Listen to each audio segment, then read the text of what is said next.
يسبح لله ما في السماوات وما في الأرض الملك القدوس العزيز الحكيم. هو الذي بعث في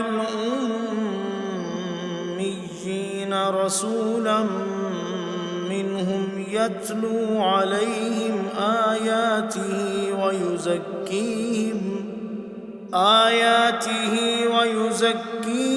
ويعلمهم الكتاب والحكمة وإن كانوا من قبل لفي ضلال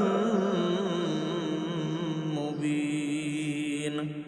وآخرين منهم لما يلحقوا بهم وهو العزيز الحكيم.